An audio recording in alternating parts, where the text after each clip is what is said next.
Welcome to Second Look. I'm Allie. And I'm Nathan. And today we're going to be talking about trains, planes, and automobiles. No, we're not. We're not talking about trains, planes. Oh man, I wish though. We're actually going to be talking about Murder on the Orient Express, which is the latest film to come out, directed by Kenneth Branagh, starring Kenneth Branagh, and a whole host of other actors who are also pretty good, actually. Yeah.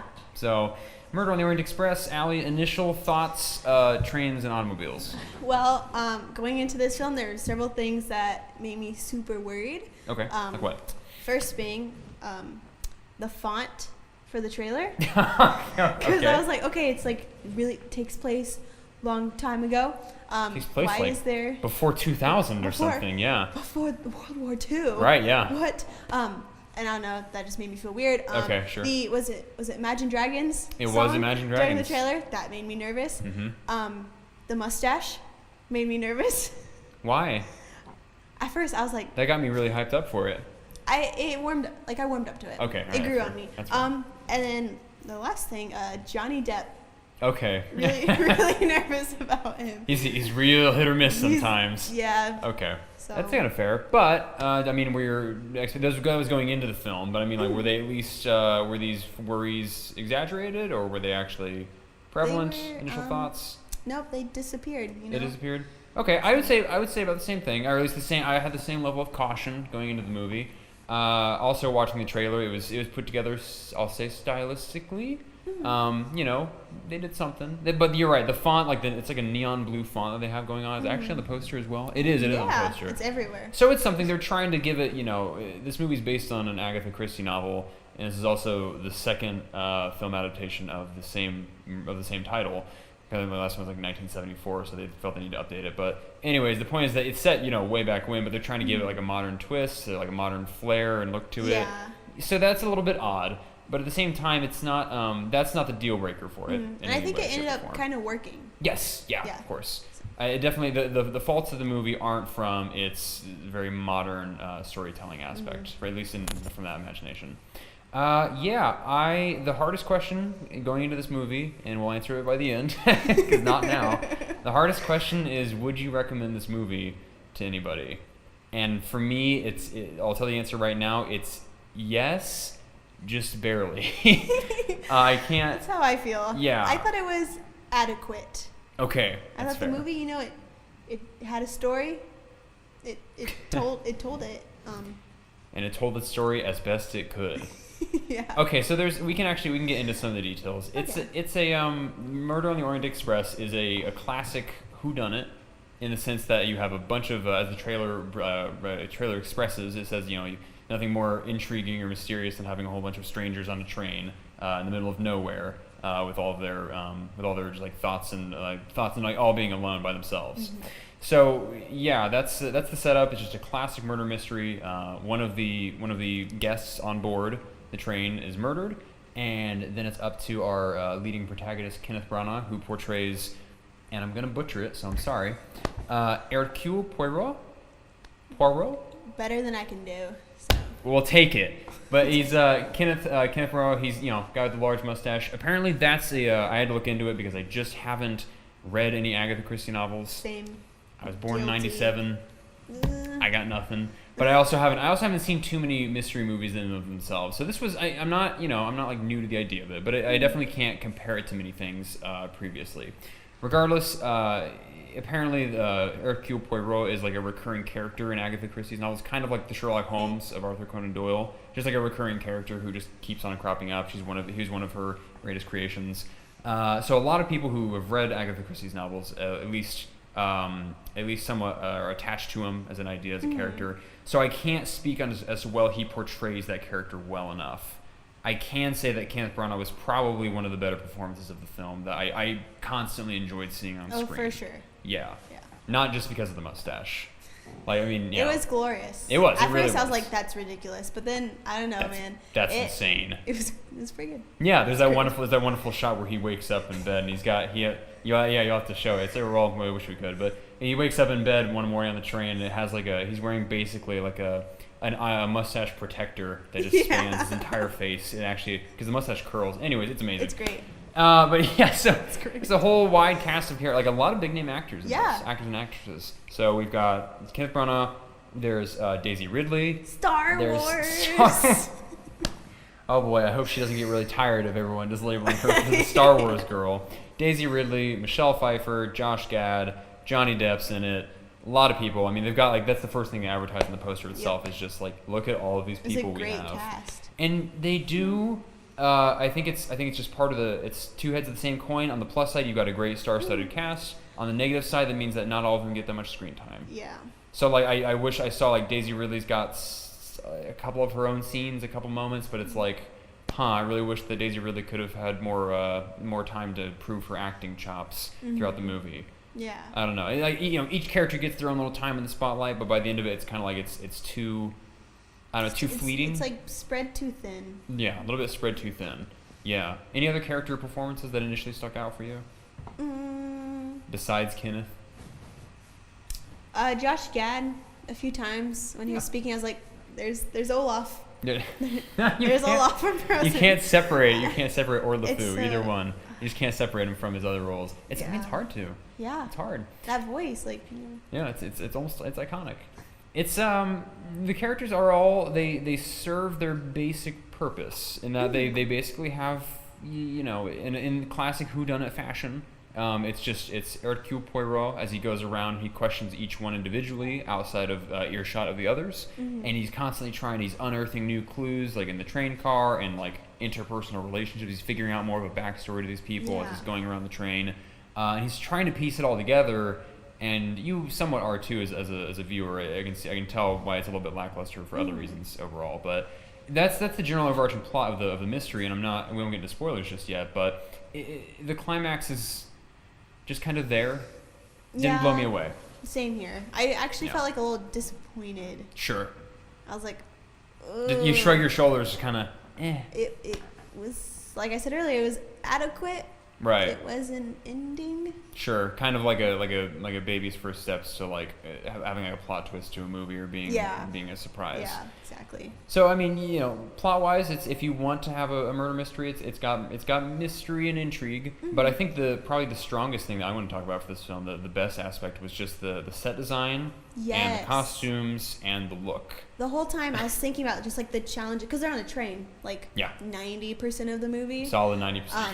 And it's a small space, and so I was like, okay, like how are they gonna overcome the challenges of filming in such like a really tight space the whole time? And they're really creative with all of it. It didn't always work 100% of the time, but I do like that they tried so many new things. I feel like I know exactly what you're talking about, like the camera angles. Yeah.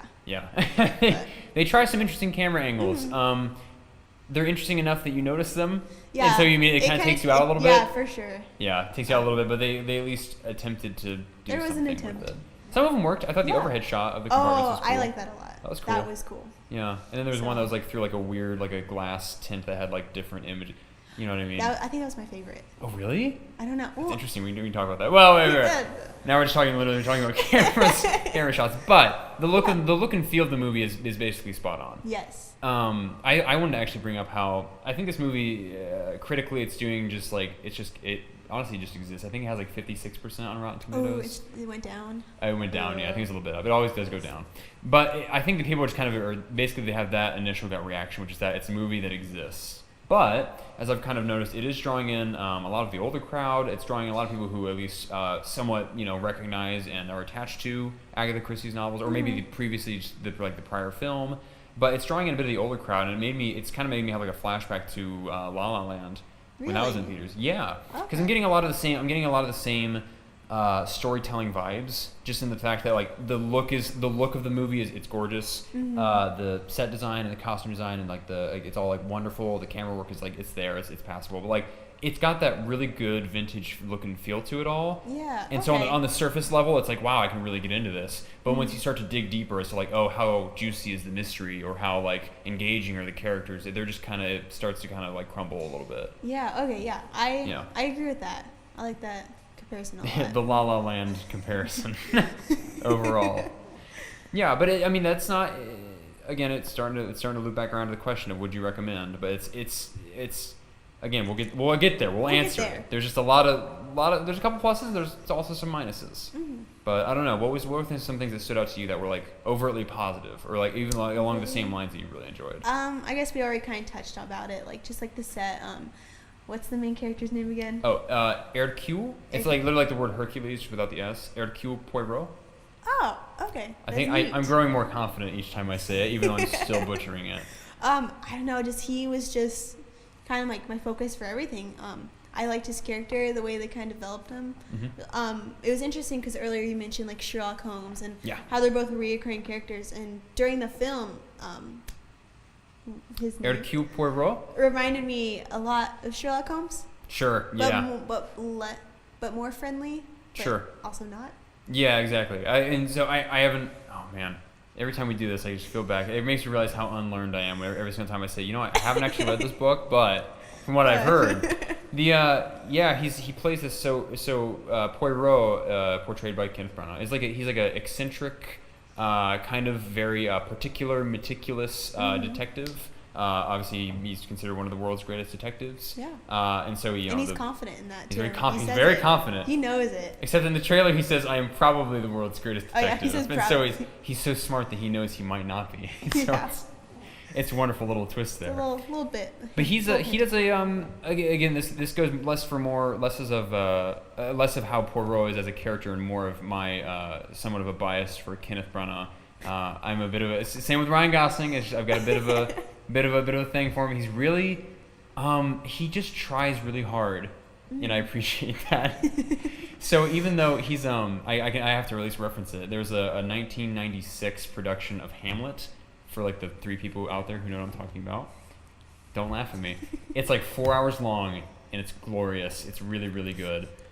He's just he portrays Hamlet, Kenneth Branagh does, and he's just like magnetic in it. He's just like he gives it his all, and he acts he's kind of a hammy actor, so he doesn't really have much like subtlety, but he just like he's got this like look in his eyes, this like fervor in his eyes, and I thought he carried over into this movie as well. Like there's that scene towards the end where he's like.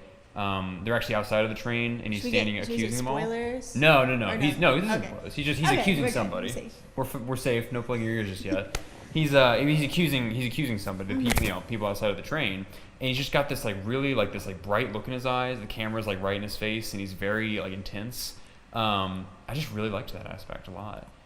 I don't know. I guess I'm a sucker for any sort of like wannabe Shakespearean actor, but. There's a little special place in your heart. Little special place in my heart for like, hey, you know what? I support what you're trying to do here, and I want it to work for you. I really do. Mm-hmm. But I really liked him a lot, yeah. And the other cast members did a fine job. Mm-hmm. But anything else that stuck out to you specifically about the characters? Again, there just wasn't much of them. Mm-hmm. I don't know. And that's okay. That starts to lead into kind of its shortcomings. Yeah. But yeah, that's all right. So, I mean, if we want to, we can get into spoilers now. We can get into sort of if we've gone over the positives here, what positives there were for Murder on the Orient Express. We can get into the storyboard a little bit, if you want. Yeah, let's go for it. Okay. Let's do it. Spoilers. You've been warned. Sorry. Well, what did you think of the twist? That's how I felt. That noise I just made. Do the same, and then you maybe do a little shrug. I didn't like how they planned it all. Yeah. I was like, it seemed lazy. This whole thing was... Because, we're watching the journey of the guy... Poirot. To solve this... You should just try to say it at least once. I don't think I should. All right, that's fine. Never mind. Don't do it. Trying to, solve this mystery, and then it just turns out it was all... Surprise. Planned. Yeah. So it felt like it was a waste to me, almost. Sure. I agree with that. It just seemed kind of half-hearted, kind of lackluster in what it was. When you set up a murder mystery, a whodunit, mm-hmm. there's a couple ways that you can do it. You can go about actually as to who actually done it. And so there's the answer is like one character, or it's no characters. It's somebody who's outside of the scene who you've never even seen, or it's literally all of them. And so with this film, I had to pick one of those 3 options. And so when it happens, it's like, oh, okay, sure. like, I guess I see what you're going for, but at the same time, I think just because there's so many stars that they couldn't focus on any particular one of them, therefore we couldn't get too emotionally attached to them, so that when it's telling the story about like this backstory, this exposition about how they're all so emotionally affected by that crime that happened way back in the day, then all of a sudden, like, we're supposed to care for them more. Yeah. Like, we're supposed to, like, be attached and say, oh, you're right, the humanity. But you just kind of don't, because, like, the movie just clips along, and Poirot just goes around, interrogates some people, but we don't really get their full depth or their full character arc. Yeah, that was really disappointing. Yeah. So I agree with you there. It was, the climax was kind of lackluster, but oof, Kenneth Branagh though. Oof. I'm telling you. That mustache. Just that mustache alone might have saved it. But it's doing this loops back around to just a more interesting discussion, I think, of like, I think it's kind of like the La La Land effect, which also La La Land also did. I shouldn't say also did, because this movie's just kind of doing okay. But La La Land did really, really well. I think everywhere. And so I think that there is a market for, I'm gonna say intrigue and whimsy and spectacle. Spectacle, yeah. That's what I'm feeling. I'm trying to lean more towards saying like old-fashioned films, I guess. Okay. I'm trying to go for that angle. I'm just trying to mention that, like, okay. There is a market for it, because like a lot of the older crowd appreciates those kind of films, and some of the younger crowds, some young kids are like, oh, Murder on the Orient Express. I remember when that came out. I enjoyed Saw. Let's go see that, So they they think it's a horror film, and they go out and they're like, oh gosh, wow. But it's I think that there is a market for films like this, and so honestly, like, it's good that it's being made. I don't know. It's even if this film isn't phenomenal, and I can't say that it is. I also can't say it's a bad movie. But I do think that it's important that films like this are being made in the first place, even though this is a remake of a film that was already created. It's adding kind of just like a different flavor out there versus like all the other, like, the lineups of films that we've gotten this year. Versus Superman ice cream, yeah, and all other variants of the superhero formula. Yep. Yeah, exactly. It's like a refreshing. Again, it's not a phenomenal film. It's not a great film by any means, but it's refreshingly different. Yeah. At least. So I think that, like, right now, out of all the movies, it's like, if you're gonna go see any films, it'd probably at the moment it'd be Thor. Of course. Me, at least. And then honestly, after that would probably be Murder on the Orient Express. Unless, I'm trying to think of any older fills that are out right now, but Blade Runner's gone. Otherwise, that'd be up there. See ya. But yeah, it's just I guess that's wrapping back around to the actual question itself of, would you recommend this film to people, and who would you recommend it to? I'd recommend it. To any and all. No, not any and all. Just if you're in the mood for a mystery, for intrigue. If you're not in the mood for a super complex and big twist mystery, like, if you want that, you're not gonna be satisfied with this. But just like, you're like, you know what, I'm feeling a mystery in a movie that has just like a solid set and just looks good. The movie, it looks good. It really does, and that pushes it a long way. It really, like, I had the same, or it's just such an apt comparison, I'm going to keep making it. But with La La Land, I mean, like, it's just so comparable that, like, it's kind of like if you just go into the film and that it's not going to blow you away. But if you're ready to absorb the visuals and then the spectacle behind it, then you can still enjoy it as a movie. For sure. It just means that if you were going to analyze it from a literary perspective or like an actual critique, then it starts to, when you peer behind the curtain, it starts to fall apart. Yeah. But again, if you're I think that there's a market for people who are like, you know what, I'm feeling intrigue today. I'm feeling posh, vintage feel today. I want to go see people who are dressed in very stylish coats and dress as they board some lavish train ride that they go through Europe, and I just want to watch that and maybe get a little bit suspenseful when somebody gets murdered. But I mean, like, I think that there's a little bit of market for that. So I'm interested to see how this film does. Just in regard to, like, just domestically, I just want to see how it does. I want to see if people actually come out in droves to see it. And I will go ahead and say that I hope more movies like this are made in the future. Yes. Obviously, made a little bit with more heart and soul behind them. Yeah. But I mean, more ideas like this are needed, I think, in the kind of the cultural, or like the current cultural state of affairs that we have. And so, like, I hope this film does well. Yeah. So big time, people in suits in Hollywood realize that, oh, this did well, we should make more. Oh, we should make more train films. You vote with your money, so. That's true. You do vote with your money. That's true. I want to go see the next superhero movie and the next superhero movie. Justice League. Justice League. That's just where we are, and that's okay. Yeah. But yeah, any final thoughts? Any final notes, positives and or negatives about Murder on the Orient Express? Again, it's adequate and just kind of did its thing. And that sounds bad. It sounds bad, but for me, that's a good review. Exactly. Yeah. I'm a little harsh. I'm a little tough on the movies, but I think that's about as fair of a statement as you can get. Again, there's a close friend of mine was like, oh, Murder on the Express. Like, he just asked me very simply, is it good? And I gave him like the same pause, and I just thought, yes. It's so hard to recommend this movie wholeheartedly. Mm-hmm. I want to love it. I want to love it a lot for a lot of different reasons, yes. But at the same time, it's like, it's just kind of there. It just kind of exists. I was so excited for it. When the first trailer was released, I was like, yes, I love it. Minus the Imagine Dragons soundtrack. Minus the Imagine Dragons. Yeah. That's not in the movie, by the way. Yeah, don't worry. The music's great, actually. Music's good. The credit music. Yeah, it's great. Credit music's really good. No end credit scene, but stay for the credits. Just listen. Nice music. Nice. It's good music. It's always important for credits, but yeah. For sure. Well, after this real killer of an episode we've got going on here, anything to look forward to for next time? Justice League. Justice League. Ooh. Justice League will be coming out this upcoming Thursday night. And we'll make sure to have a review of it next time on Second Look.